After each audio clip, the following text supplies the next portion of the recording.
저는 무엇보다도 조만간 피델리티라든지 세계 최대 자산 운용사로 불리우는 블랙록의 신청이 좀 나와줘야지만 리플에 좀 유의미한 상승이 나올 수 있지 않을까. 그 시기적인 부분은 100%는 알 수는 없겠지만 개인적으로 올해 상반기 안쪽으로는 XRP에 대한 현물 ETF 완전한 승인까지는 아니고 이 블랙록의 신청 정도는 충분히 이루어질 수 있다고 생각합니다. 리플사 같은 경우는 XRP 레저 기반의 국경 간 결제 솔루션을 하기 위해서 리플 네트워크라고 하는 하나의 네트워크를 만들었어요. 그 네트워크가 실제로 국경 간 결제에 활용되는 스위프트망과 직접적으로 연결될 수 있도록 ISO 2002라고 하는 그 메시징 표준의 정회원 등록 관리 그룹으로 들어가 있습니다.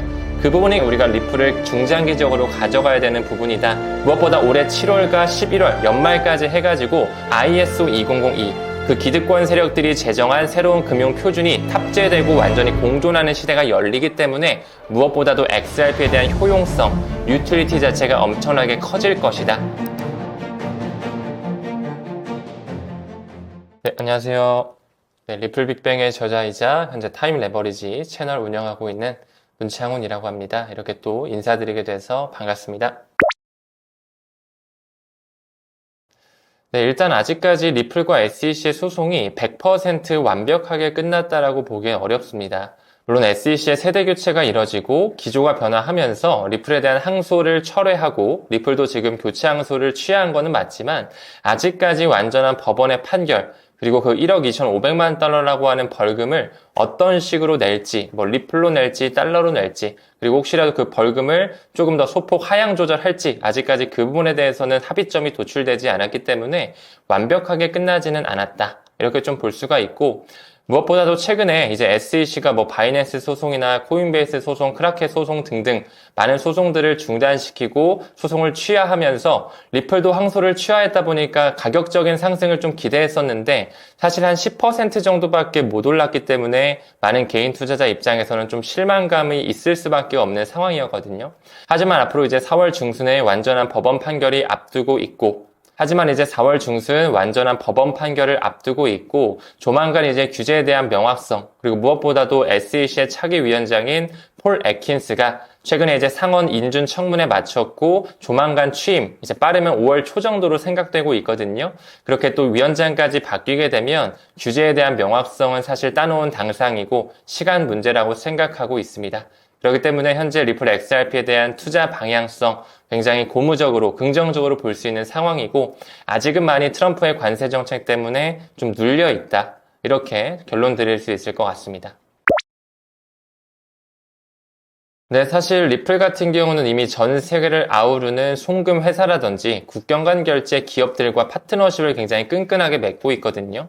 최근에 이제 두바이의 금융서비스청의 완전한 승인을 받으면서 메나라고 하는 미들 이스트 앤 노스 아프리카 지역을 완전히 섭렵했다라고 해도 과언이 아니고 지금 두바이를 필두로 리플 페이먼트가 완전히 사용될 수 있게끔 라이선스를 승인받았기 때문에 이미 이 중동 지역, 아랍 지역은 섭렵을 완료했다. 이렇게 좀 볼 수가 있고 무엇보다 최근에 나이지리아 기반의 치퍼캣이라고 하는 핀테크 회사와 리플사와 또 끈끈한 파트너십을 맺으면서 아프리카 지역의 국경 간 결제도 지속적으로 활성화시키고 있습니다.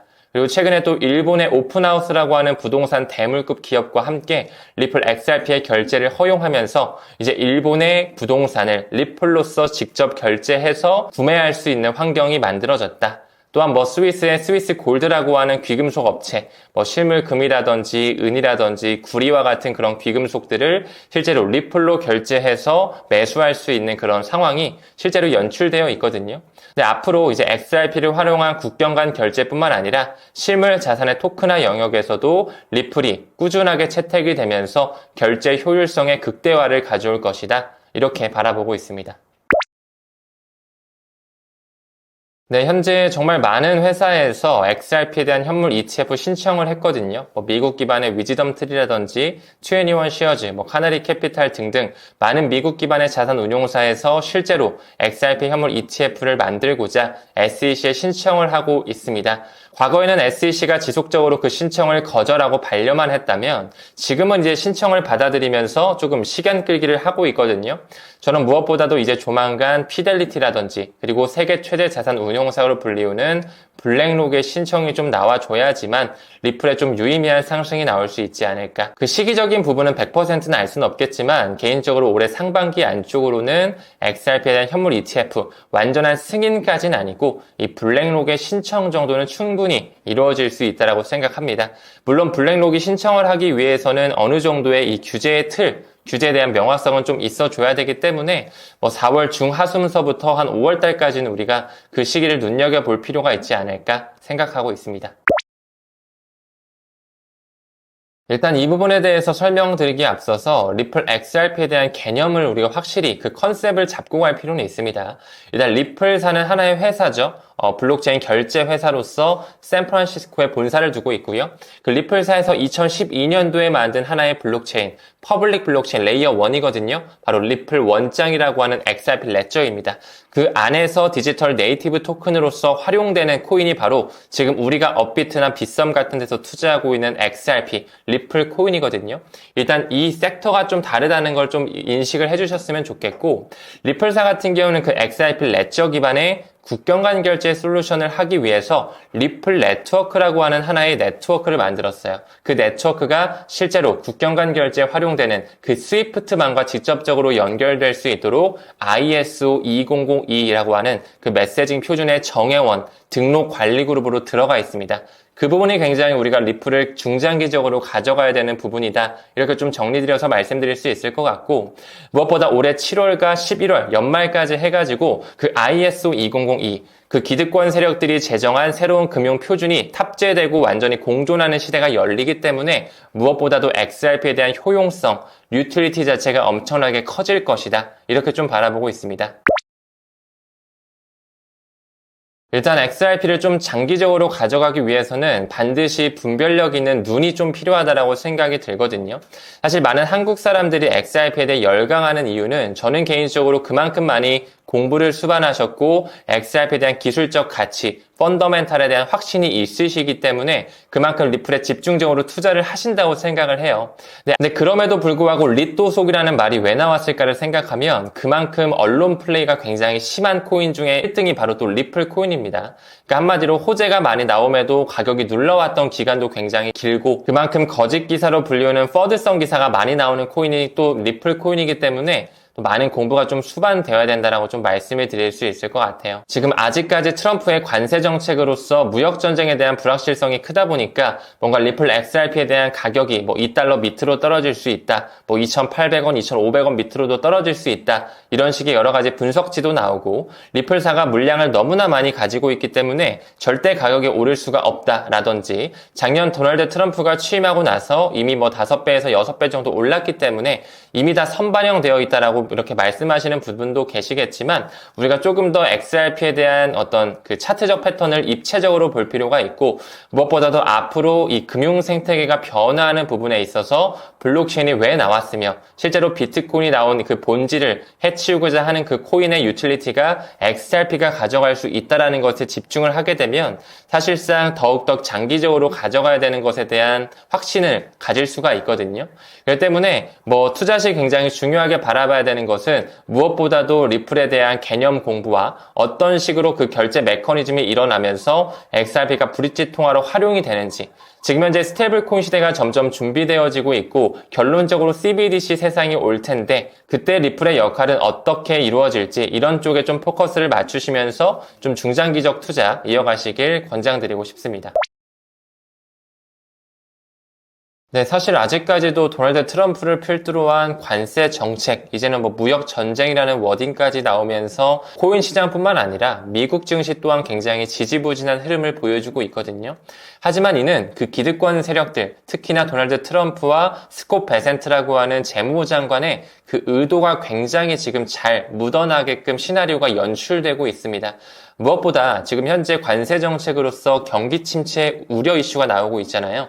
그러면서 스태그플레이션이라는 말이 나올 정도로 굉장히 지금 시장이 어려운 건 사실이고, 그러다 보니까 이제 안전자산 쪽으로 돈이 몰릴 수밖에 없겠죠. 최근에 금이 사상 최고치를 찍었습니다. 금 1온스당 3,100달러가 넘어가면서 굉장히 안전자산 쪽에 수요가 몰리고 있다. 그렇다 보니까 금뿐만 아니라 미국 채권 쪽으로도 수요가 몰리면서 채권 가격이 상승하게 되고, 그와 반비례하는 채권 금리는 또 낮아지고 있습니다. 지금 현재 도널드 트럼프가 미 국채 10년물 수익률을 낮추기 위해 노력하고 있거든요. 그러면서 이제 중장기적인 금리를 낮추고 약달러를 가지고 오면서 점점 글로벌 유동성 장세가 준비되어지고 있는 그 시점이거든요. 그렇기 때문에 그들이 지금 하고자 하는 전략 자체가 미국채 10년물 수익률을 낮추고 약달러를 대비하는 과정에 있다. 그러면서 다시 마가라고 하는 Make America Great Again을 실현하기 위해서 지금 제조업을 활성화하고 일자리를 창출하는 과정에 놓여 있는 거죠. 그렇기 때문에 지금 현재는 매우 경기 침체가 우려되는 심각한 상황은 맞지만 오히려 매수하기에는 굉장히 적기이다. 그러면서 비트코인이 다시 한번 금 가격을 따라가는 듯한 그 추종치에 대한 상관계수, 비트코인이 다시 한번 정고점을 넘어가면서 그에 따라서 이제 반감기 사이클이 오는 알트 시즌의 순환매 장세가 저는 반드시 뒤따라올 것이라고 바라보고 있습니다. 일단은 비트코인과 이더리움 같은 경우는 2024년을 기반으로 해서 이제 기관의 자금이 들어올 수 있는 파이프라인이죠. ETF가 완전히 뚫렸고요. 하지만 아직까지 이더리움에 대한 현물 ETF의 스테이킹 편입과 옵션 거래가 아직 승인되지 않았기 때문에 온전한 그 기관의 자금이 좀 공격적으로 들어올 수 있는 활로는 아직은 뚫리지 않아 있습니다. 그렇다 보니까 현재 이더리움 가격이 굉장히 눌려있는 것이기도 하거든요. 근데 무엇보다도 이제 이더리움까지 승인이 됐으니 솔라나라든지 리플 XRP라든지 라이트코인과 같은 이런 미국 기반의 글로벌 메이저 코인이 또 알트코인 시즌을 준비하고 있거든요. 무엇보다도 ETF에 대한 활로가 뚫리게 되면 더더욱 기관의 자금이 물밀듯이 들어올 수가 있다. 왜냐하면 비트코인, 이더리움도 너무나 중요한 역할을 하지만 그런 메이저 알트코인들도 디지털 생태계를 구축함에 있어서 너무나 중요한 유틸리티를 담당하기 때문에 매우 중요한 시점이라고 바라보고 있습니다. 그렇다고 해서 반드시 ETF가 승인돼서 바로바로 가격이 오르냐? 그것보다는 일단은 우리가 상반기에는 블랙록의 움직임에 조금 포커스를 맞출 필요가 있을 것 같아요. 아직 솔라나나 리플 XRP 같은 경우도 많은 자산 운용사에서 ETF 신청은 했지만 아직 1.5경원 정도를 운용하고 있는 자산 운용사죠. 블랙록에서는 아직 신청을 안 했거든요. 특히나 리플 XRP 같은 경우는 아직까지 그 소송이 완벽하게는 끝나지 않았기 때문에 블랙록이 아직까지 그 시기를 재고 있는 것으로 보고 있어요. 그렇기 때문에 빠르면 올해 상반기 안쪽으로는 블랙록이 좀 리플에 대한 현물 ETF를 신청하면서 솔라나라든지 라이트코인이라든지 에이다와 같은 이런 미국 기반의 코인들 굉장히 좀 좋은 파급력을 보여주지 않을까 생각하고 있습니다. 네, 일단 많은 분들께서 사실 본인이 코린이다 라고 해주시는 분들이 정말 많을 정도로 사실 이제 막 암호화폐 시장이 점점 커지고 있고 미국에서도 이제 한국에서도 점점 법인 계좌 허용이 가닥 잡히고 있잖아요. 그리고 또 한국은행에서도 CBDC 파일럿 프로젝트도 진행 중에 있는데 그러다 보니까 사실 모든 사람이 코린일 수밖에 없습니다. 사실 저 또한 전문가는 절대 아니고 공부하는 과정에 있거든요. 근데 사실 많은 투자자분들이 서적을 보시는 분들도 물론 있으시겠지만 이 유튜브를 통해서도 많이 투자를 하고 계세요. 유튜브를 통해서 공부를 하셔서 이 유튜버가 이야기하는 어떤 코인 투자 방법을 따라가기도 하고 이 종목을 추천받아서 투자를 하기도 하시고 또 단타 매매 거래를 하시는 분들도 있는데 굉장히 위험성이 많이 노출되어 있다는 걸 꼭 인지해 주셨으면 좋겠어요. 특히나 많은 유튜브에서 이제 하단에 전화번호죠. 연락처 남겨가지고 이쪽으로 3번, 5번, 7번 이렇게 문자 남기면 우리가 연락을 해서 좋은 종목을 찝어주겠다. 카피 트레이딩이라고 해가지고 단타를 쳐가지고 우리가 원금을 보장하는 월에 10%는 무조건 수익을 만들게 해주겠다. 이런 식의 내용으로 어떤 좀 코린이들을 좀 유혹하는 듯한 유튜버들도 정말 많기 때문에 이 부분은 꼭 주의하셨으면 좋겠다라고 좀 말씀드리고 싶고 무엇보다도 이 암호화폐 판 자체는 이미 기득권 세력들, 월가가 이미 그 탐욕으로서 완전히 꽉 쥐고 있는 시장이기 때문에 돈을 벌기는 굉장히 확률적으로 어렵습니다. 그렇기 때문에 더더욱 세력들의 움직임을 봐야 되고 펀더멘탈에 포커스를 맞춰야 되거든요. 이런 부분들을 미루어 보았을 때 사실 단타를 하는 것보다는 조금 더 중장기적인 투자, 현물 투자에 집중을 하는 게 바람직하다 저는 좀 이렇게 결론 짓고 있습니다. 그래서 너무 탐욕을 부리기보다는 어떤 코인들이 메이저권에 있고 현재 도널드 트럼프가 눈여겨보고 있는 미국산 코인이 어떤 건지, 그리고 블랙록에서 운영하는 RWA 비들 펀드와 함께하는 코인이 어떤 건지, 이런 것들을 좀 천천히 공부하시면서 나만의 포트폴리오를 천천히 구상하셔서 좀 DCA 전략이죠. 분할 매수로 접근하는 게 안정적이지 않을까 생각하고 있습니다. 네, 사실상 저도 이제 유튜브 채널을 운영하면서 반드시 비트코인 1개 정도, 이제 정수 단위로는 자손에게 물려준다라는 생각으로 꼭 가져가자라는 말씀을 꼭 드리거든요. 그리고 XRP나 이더리움과 같은 그런 알트코인들은 사실 DCA를 통해서 천천히 수량에 집중해서 모아가는 게 바람직합니다. 하지만 저 같은 경우는 리플의 비중이 비트코인 비중보다는 더 큽니다. 왜냐면은 저는 그만큼 또 XRP에 대한 어떤 확신을 하고 있고, 앞으로 유틸리티와 세계 준비 통화의 가능성, 새로운 금융 시스템에 탑재가 될 수 있는 가능성이 굉장히 농후하기 때문에 어떻게 보면 굉장히 또 하이 리스크 하이 리턴 전략을 취하고 있는 것이죠. 근데 혹시라도 여러분들께서 나이대가 좀 있으셔서 나는 노후 준비를 하고 싶다, 조금 보수적인 투자 성향이시라면 비트코인과 이더리움 쪽에 조금 더 포션을 높게 가져가는 것을 권장드리고 싶어요. 뭐 어떤 비중이 100% 맞다 이건 아니겠지만, 저는 이제 개인적으로 컨설팅을 할 때도 50%는 비트코인, 그리고 나머지 30%는 뭐 이더리움, 그리고 나머지 20%가 이제 뭐 리플이라든지 솔라나 에이다와 같은 이런 메이저 알트코인을 말씀을 드리는데, 이제 공부하시다가 리플 XRP에 대한 확신이 점점 커지시면 그때 조금 포트폴리오 리밸런싱을 하시면 되는 거고, 초반에는 일단 비트코인, 이더리움, XRP 이 세 가지 삼총사에 대해서 좀 천천히 공부하시고 먼저 포트폴리오 전략화를 하시는 게 바람직할 것이다, 이렇게 좀 말씀드리고 싶습니다. 일단 뭐 저는 이 리플 빅뱅의 저자다 보니까 2025년은 사실 이거는 제 리플 빅뱅을 쓰지 않았더라도 저는 제 개인적인 생각을 또 말씀을 드려야 되겠죠. 저는 올해 자체가 이 리플 빅뱅의 해가 될 수밖에 없다라고 생각을 해요. 왜냐하면 XRP가 들어간 ISO 2002 XRP 활용될 수밖에 없는, 이제 트레드파이어와 연결될 수밖에 없는 하나의 기준 해가 올해 2025년이기 때문에 전례 없는 그 기관들의 채택이 있을 수밖에 없을 것이다. 무엇보다도 리플사에서 찍어내고 있는 RLUSD라고 하는 스테이블 코인이 지금 리플사에서 운영하고 있는 결제 프로토콜이거든요. 리플 페이먼트랑 완전히 통합이 이루어지면서 국경 간 결제가 효율적으로 이루어질 수 있게끔 토대가 마련되고 있습니다. 굉장히 중요한 이정표고, 리플의 CEO 브래드 갈링하우스가 이런 얘기를 했어요. 지금 현재 RLUSD의 시가총액이 굉장히 점점 빠르게 커지고 있고 주주량도 엄청 많이 올라가고 있는데 아직까지 그 많은 달러 기반의 스테이블 코인 그 시장 점유율의 탑 10 안에 못 들어와 있거든요. 하지만 브래드 갈링하우스가 올해 안에 RLUSD가 탑5 안에 무조건적으로 들어올 수밖에 없다, 이런 전례 없는 채택을 예고했기 때문에 저는 개인적으로 올해 가장 유망한 알트코인은 리플 XRP가 될 것이다. 왜냐하면 RLUSD가 활용되면 활용될수록, 리플렛이 공존되는 ISO 2002 라이브 시대가 오면 올수록 XRP가 브릿지 통화로 활용이 되기 때문에 수요와 공급 법칙에 따라서 굉장히 많은 XRP가 소각이 이루어지고 가격 상승이 있을 수밖에 없다, 이런 인과관계로서 말씀드릴 수 있을 것 같아요. 그리고 무엇보다 이제 밈코인도 한번 질문을 주셨는데, 밈코인 같은 경우는 저는 대표적으로 도지코인과 시바이누 같은 경우는 이제 밈코인의 영역을 벗어났다라고 생각을 해요. 그만큼 많은 암호화폐 결제 플랫폼이라든지 기관의 채택을 받았기 때문에 이미 시가총액도 굉장히 높고요, 많은 유용성을 가지고 있습니다.